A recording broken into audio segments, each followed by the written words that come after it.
Hello friends, स्वागत है आप सबका आपके अपने यूट्यूब चैनल पे। और हम 10th क्लास की संस्कृत की शेमुशी पुस्तक है वो पढ़ रहे थे और आज का हमारा चैप्टर है 9th। तो आइए शुरू करते हैं। नवमः पाठः सूक्तयः। नवे पाठ का नाम क्या है? सूक्तयः।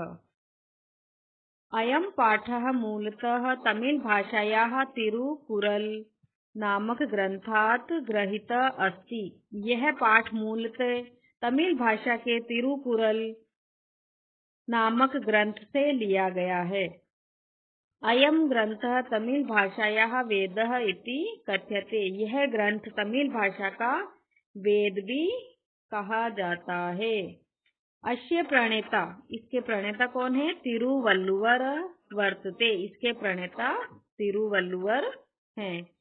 ये देखिए इसका नाम, ग्रंथ का नाम याद रखना है, तमिल भाषा का। और इसके लेखक कौन है? तिरुवल्लुवर। और ये तमिल भाषा का वेद भी कहा जाता है। इसका काल क्या है? प्रथम शताब्दी अस्य कालः स्वीकृतः अस्ति। इसका काल प्रथम शताब्दी माना गया है। धर्मार्थ काम प्रतिपादको अयम ग्रंथ। यह ग्रंथ धर्म, अर्थ और काम का प्रतिपादक है। त्रिषु भागेषु विभक्तो अस्ति। यह ग्रंथ 3 भागों में विभक्त है। तिरु शब्दः श्रीवाचकः अस्ति। तिरु शब्द श्रीवाचक है। अतः तिरुकुरल शब्दस्य अभिप्रायो भवति। तिरुकुरल, ये जो ग्रंथ का नाम है तिरुकुरल, इस शब्द का अभिप्राय होता है श्रीयायुक्त वाणी, श्रीयायुक्ता वाणी। अस्मिन् ग्रंथे, इस ग्रंथ में मानवानां कृते, मानवों के लिए जीवनोपयोगी सत्यम सरल बोधगम्य पद्ययः प्रतिपादितम् अस्ति। इस ग्रंथ में मानवों के लिए जीवनोपयोगी सत्य को सरल भाषा में पद्य के द्वारा प्रतिपादित किया गया है। अब देखिए, ये पहली सूक्ति है। पिता यच्छति पुत्राय बाल्ये विद्याधनं महत्, पिता अस्य किं तपस्तेपे इत्युक्ति इस्तत् कृतज्ञता।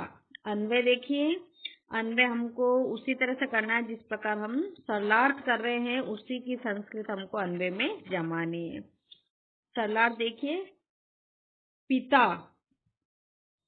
यच्छति यानी देना, बाल्य यानी बचपन। पिता पुत्र को बचपन में विद्या रूपी धन देता है। महत यानी महान। पिता पुत्र को बचपन में महान विद्या रूपी धन देता है। पिता अस्य किम तपस्तेपे। इसके पिता ने, किसके पिता ने? पुत्र के पिता ने। इसके पिता ने कितना तप किया है, यह कहना पुत्र की कृतज्ञता है। दूसरा देखिए, अवक्रता यथा चित्ते तथा वाची भवेत यदि तदेव आहुः महात्मानः समत्वम इति तथ्यतः। अवक्रता यानी, वक्र यानी तो होता है टेढ़ा, और अवक्रता यानी जो वक्र नहीं है, टेढ़ा नहीं है, वो क्या है? सरल है। ठीक है, तो सरलता कर लेते हैं या सरल कर लेते हैं ना। यथा यानी जैसी, जैसी सरलता, चित्ते यानी मन में है, वैसी ही यदि वाची यानी वचन में हो, तो महात्मा लोग वास्तव में उसे ही समानता कहते हैं, समत्वम कहते हैं। यानी जैसी सरलता मन में है, वैसे ही यदि वचन में हो, तो महात्मा लोग उसी को ही समानता कहते हैं। तीसरा देखिए, त्यक्त्वा धर्म प्रदाम वाचम परुषाम यो अभ्युदीर येत परित्यज्य फलम पक्वम भुंक्ते अपक्वम विमूढ़धीः। त्यक्त्वा यानी छोड़कर, धर्म प्रदान करने वाली, वाचम यानी वाणी। अब देखिए यहाँ पर यो लिखा हुआ, यह का अर्थ होता है जो, यहाँ पर संधि हो रखी है, यह करके विसर्ग है ना, ये देखिए हमने यहाँ लिख दिया है। जो धर्म प्रदान करने वाली वाणी को छोड़कर परुषाम यानी कठोर वाणी को कहता है, वह विमूढ़ यानी वह मूर्ख व्यक्ति, पक्वम फलम पके हुए फल को छोड़कर, अपक्वम यानी कच्चे फल को खाता है, भूंगते यानी खाता है। जो व्यक्ति धर्म प्रदान करने वाली वाणी को छोड़कर कठोर वचन कहता है, वह मूर्ख पके हुए फल को छोड़कर कच्चे फल को खाता है। विद्वांस एव लोके अस्मिन् चक्षुष्मन्तः प्रकीर्तिताः अन्येषां वदने ये तु ते चक्षुर्नाम्नि मते। सलाह देखिए, इस संसार में, अस्मिन् लोके इस संसार में, विद्वान एव यानी होता ही, विद्वान ही, चक्षु यानी आँख, ठीक है, इस संसार में विद्वान ही आँखों वाले कहे गए हैं। अन्येषां वदने ये तु ते चक्षुर नामनी मते।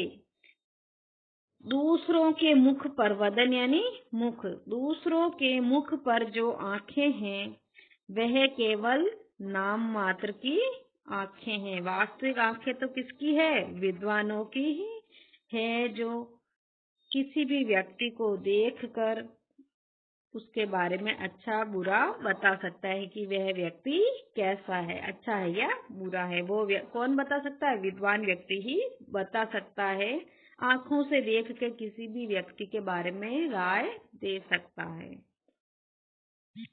यत् प्रोक्तम येन केनापि तस्य तत्त्वार्थ निर्णयः कर्तुं शक्यो भवेद्येन स विवेक इति ऋतः।